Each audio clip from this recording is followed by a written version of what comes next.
Tapos dito sa kabilang side. So ito ang kanal sa gitna. I-clearing pa tong kanal para maganda yung tagos ng right mga tots. Ito nandun yung mga tawa natin, hataw ng hataw para sa ating aming pakwan.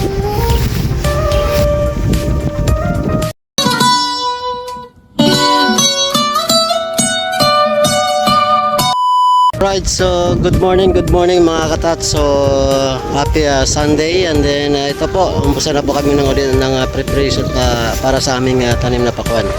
So ito po ang sistema namin para sa pagtanim ng pakwan mga katats. So yan po, nakikita nyo, may both side, may ito po ang taniman ng pakwan. Yan, tapos dito sa kabilang side. So ito ang kanal sa gitna. I-clearing pa tong kanal para maganda yung tagos ng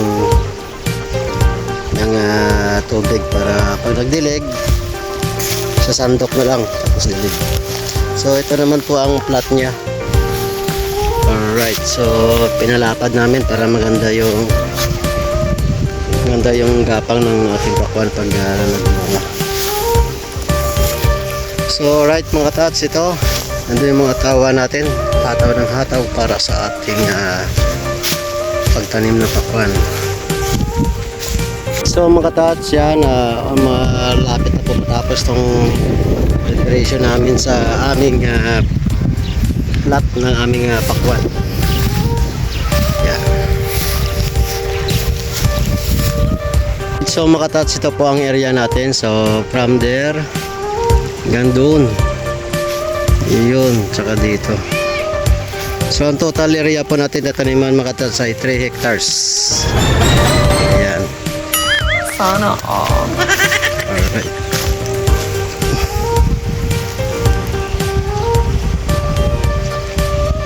Alright, so mga katats, yan po sila hataw sa paglalagay ng preparation sa aming pagtanim ng pakwan.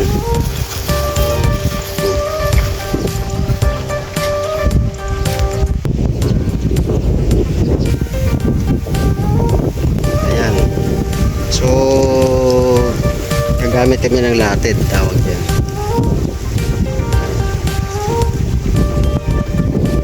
Yan ang masisipag natin mga farmers.